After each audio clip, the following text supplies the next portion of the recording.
Voilà, je vais faire la sixième enquête qui s'intitule L'Antéchrist, comment l'identifier? Il y a plusieurs mentions de l'Antéchrist. Tout d'abord, nous avons ce personnage dans l'Apocalypse de Saint Jean, à ne pas confondre avec Satan, que, qui n'est que la figure du mal par excellence, mais à la différence de l'Antéchrist, il n'est pas le faux Messie. Sur le site Bible ouverte, il est aussi mentionné qu'il y aurait eu des séducteurs avant lui qui vont l'aider à frayer sa voie plus facilement dans notre monde. L'étymologie du terme antéchrist comme antichrist vient notamment du grec, car il ne faut pas l'oublier que la Bible fut d'abord traduite en grec avant d'être en latin, car notamment elle fut diffusée dans les régions côtières de la Méditerranée au départ. Il y a tout d'abord le terme antéchrist qui veut dire avant le Christ et antichrist qui veut dire contre le Christ. Donc finalement, ces deux termes résument bien le personnage en question. Étant donné qu'il est le faux Messie, il viendra avant le vrai Messie. Il sera un but de sa personne et de pouvoir. Ce qui est sûr, c'est qu'il sera vaincu par le Christ et on ne reverra plus l'antéchrist ni même Satan avant 1000 ans. Satan, lui, sera l'outil qui va permettre à l'Antéchrist d'arriver au pouvoir, notamment en lui donnant la puissance et la renommée. Comment identifier l'Antéchrist? Il y a plusieurs caractéristiques que nous pouvons identifier chez lui. L'une d'entre elles, c'est que ce sera à la manière de Jésus, il va réaliser des miracles.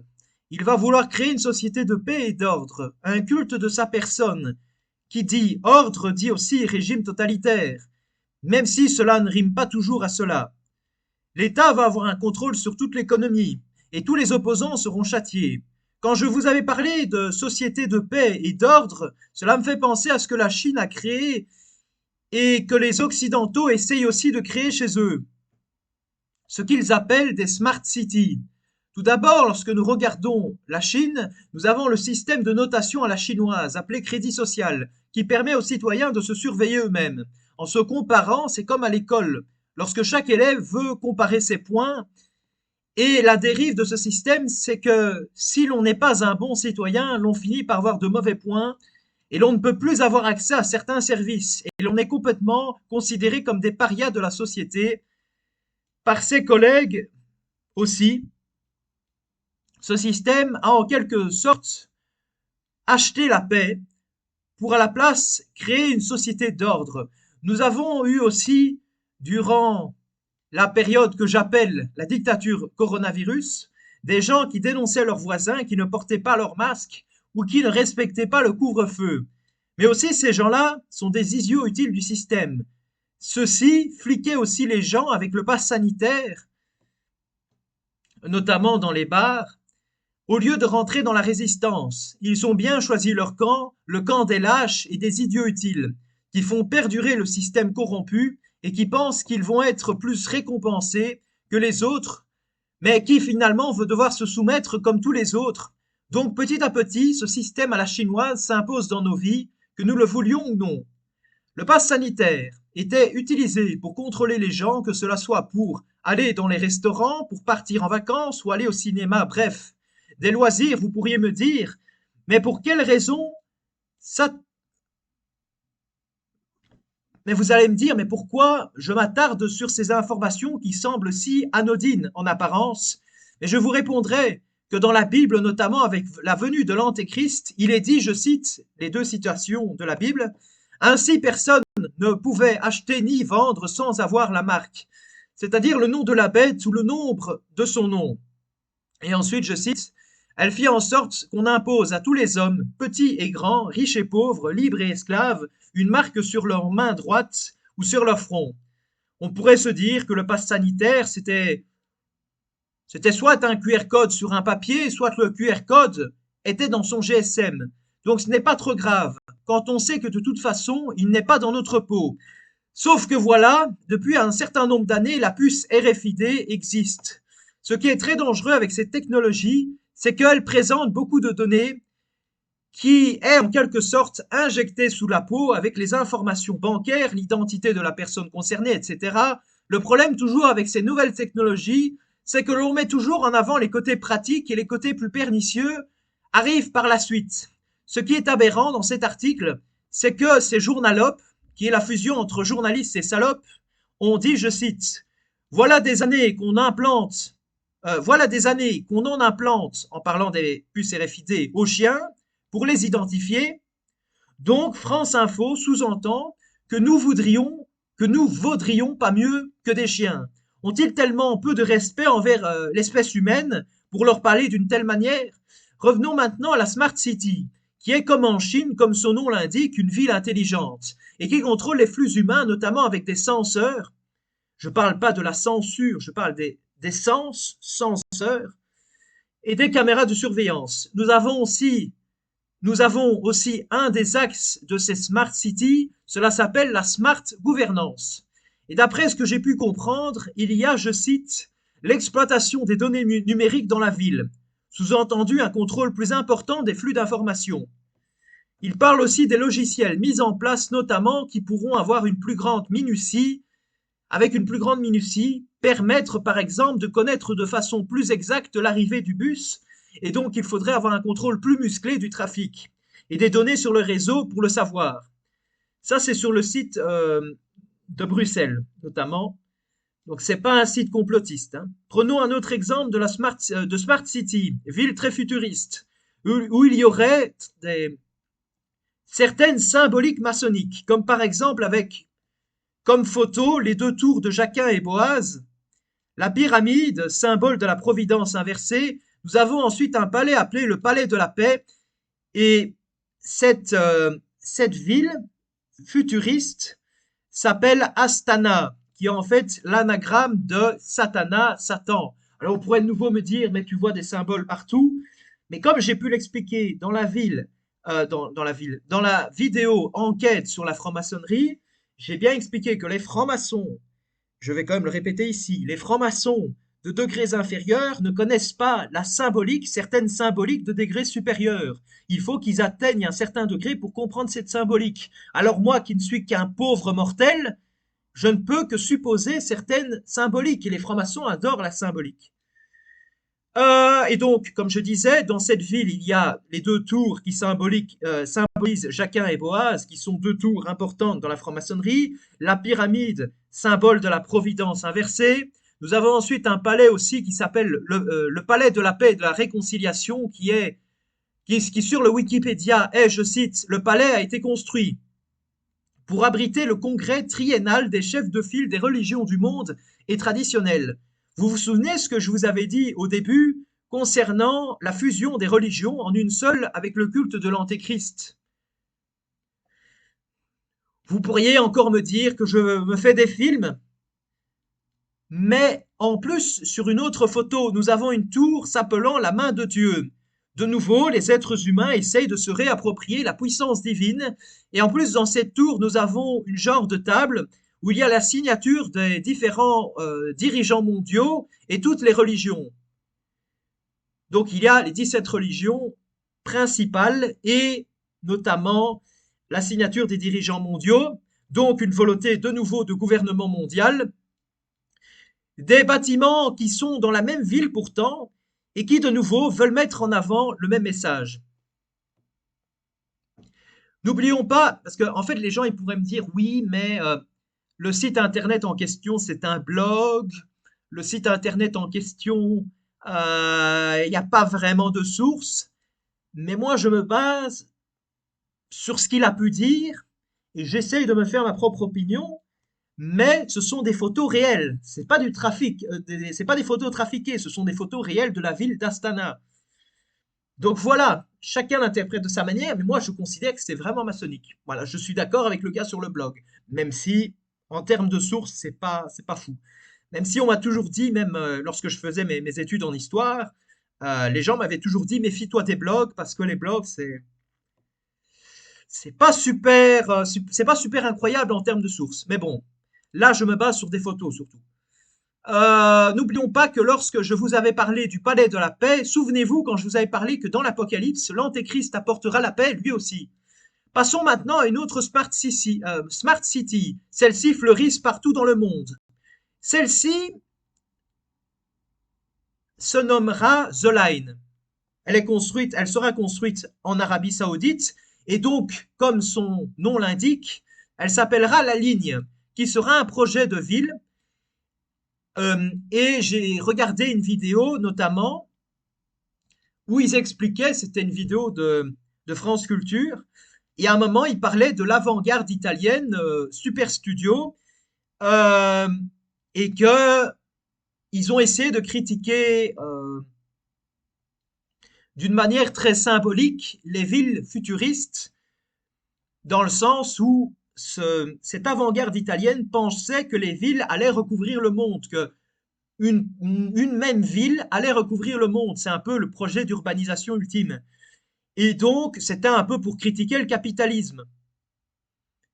Donc, c'est une critique déjà à l'époque de la ville universelle qui regroupera toute l'humanité, un peu une nouvelle Babylone. Cela me fait penser aussi à la Jérusalem céleste, qui est une ville décrite dans les trois livres religieux monothéistes comme, je cite, la Jérusalem d'en haut et il est libre, en opposition à la Jérusalem d'en bas qui sera régie par l'État policier. Pour tous les croyants des religions monothéistes, tous les matérialismes et les jouissances matérielles de ce monde ne sont pas importantes et proscrites, car le vrai bonheur est là-haut, près de notre Père, dans la vraie Jérusalem qui n'est pas terrestre, mais céleste. Je plains tous les croyants, et moi-même aussi, qui vont assister à l'apocalypse, car dans ces villes futuristes, ce sera l'enfer matérialiste, l'enfer sur terre, qui tel un arbre dont les racines furent coupées et que la sève coule de celui-ci, les croyants se videront de leur joie, car jamais les jouissances matérielles ne pourront combler la foi d'un vrai croyant. Ce passage résume bien ce que je viens de dire. Dans la ville, je n'ai pas vu de sanctuaire, car son sanctuaire, c'est le Seigneur Dieu, souverain de l'univers et l'agneau. La Jérusalem terrestre n'est qu'une très pâle copie de la véritable Jérusalem céleste. Je cite de l'article: ainsi s'élève dans le ciel cette construction avec le temple céleste, une Jérusalem céleste duquel le temple terrestre n'est qu'une réflexion. Nous avons aussi Germania, qui était la ville qu'Adolf Hitler, qui est une des têtes de l'hydre antéchristique, voulait bâtir au-dessus des ruines de l'ancienne Berlin. Dans l'article de Percé, nous pouvons lire ceci. La maquette de Germania est une tache blanche dans un monde de ruines, de poussière et de sang. Elle est, pourrait-on dire, l'emblème de ce néant de l'utopie criminelle. C'est le néant comme perfection, comme image inversée de la perfection, comme perfection monstrueuse, comme l'était l'idéologie nazie et sa recherche d'une pureté opposée à la vie. Donc le monde après l'Apocalypse qui est dévasté notamment par les cavaliers de l'Apocalypse. Le XXe siècle fut déjà très violent, mais le XXIe siècle pourrait l'être donc tout autant. En plus, dans la Bible, il est dit qu'après que Jésus aura vaincu l'Antéchrist, il y aura une période de paix de 1000 ans. Même chose pour Adolf Hitler qui voulait créer un Reich de 1000 ans et donc il se présentait comme un faux messie, se présentant comme le solutionneur de tous les problèmes de tous les Allemands.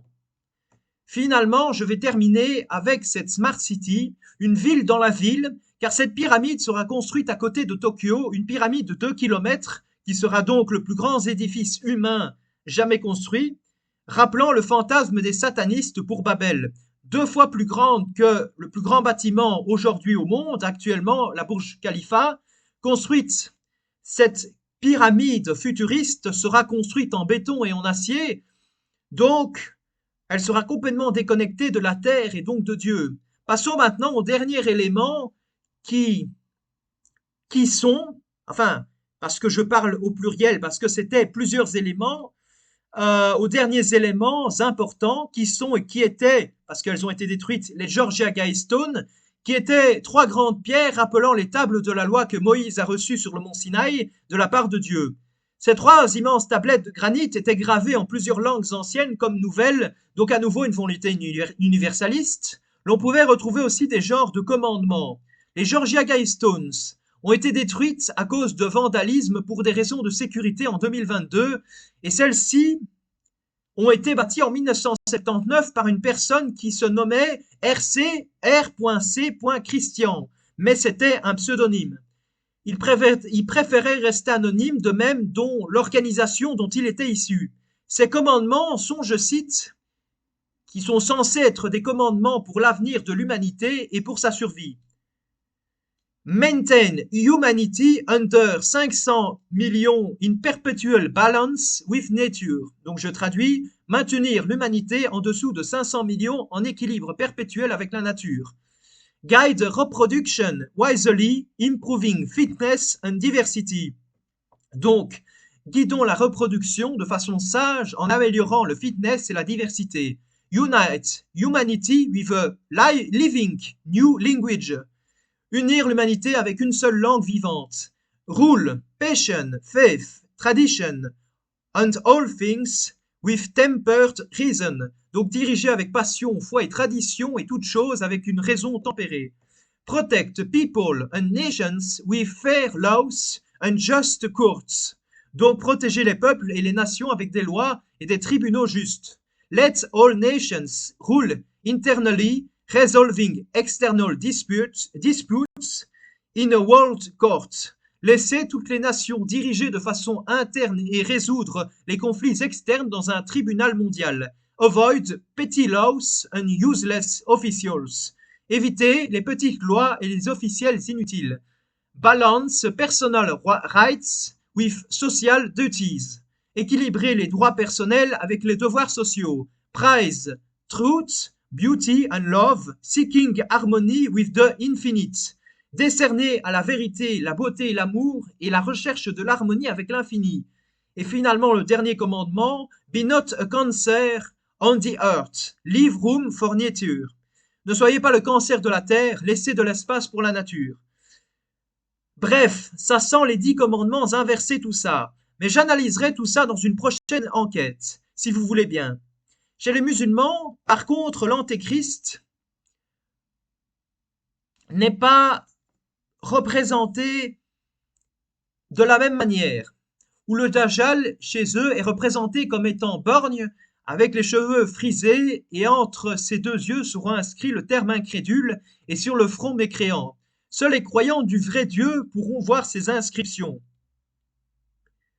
Par contre, dans la Bible, il n'y a pas vraiment de description physique de l'antéchrist, le représentant comme plutôt un basilic, et le diable notamment comme un dragon. Et ce qui est flippant, c'est que Macron, il a parlé de cette bête. Est-ce qu'il parle de Satan? Est-ce qu'il parle de l'antéchrist? Mais il disait dans une interview que la bête de l'événement est là et elle arrive. Et en 2017, il disait qu'il était en mission pour quelque chose qui le dépasse, qui est et qui restera ce qui est quand même flippant. Et finalement, et si l'antéchrist n'était pas une personne de chair et de sang, mais un concept ou une technologie? Nous avons vu la puce RFID qui était plus pour la simplification de la vie qu'autre chose, mais il y a de plus en plus de gens qui veulent améliorer l'humanité, la fusionner avec la machine, ce qui est contre nature. Le transhumanisme est, selon le Larousse, je cite, courant de pensée qui vise l'amélioration des capacités intellectuelles, physiques et psychiques de l'être humain grâce à l'usage de procédés scientifiques et techniques, manipulation génétique, nanotechnologie, intelligence artificielle, etc.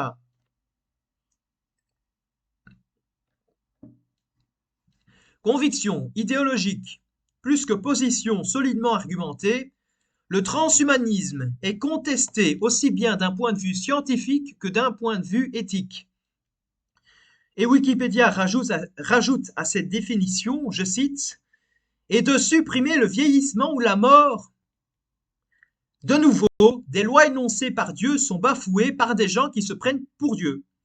Galilée, par exemple, expliquait, je cite, notamment la phrase de l'article de Persée, pour Galilée, l'exercice indépendant de la science ouvre à sa manière une voie vers Dieu.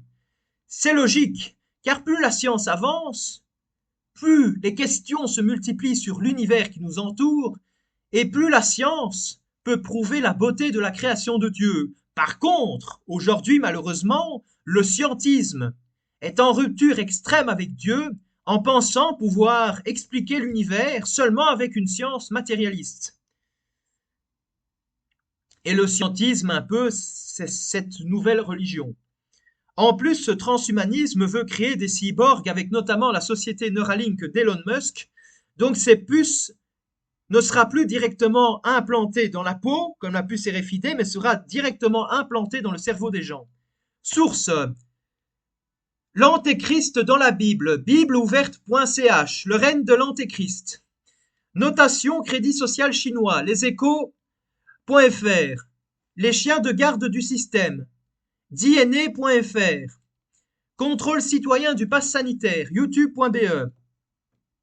Citation Marc de la Bête, Apocalypse, enfinclair.com. La puce RFID s'invite dans nos vies, France-TV-info.fr. La vie intelligente de demain, Brussels.be. Quelques photos de Astana, la communauté temps, sd.wixsite.com. Le palais de la paix et de la réconciliation, wikipedia.org. La ville du futur, de Line, youtube.be. Explications concernant la Jérusalem terrestre et céleste, vaticannews.va. Germania, la fausse Jérusalem terrestre.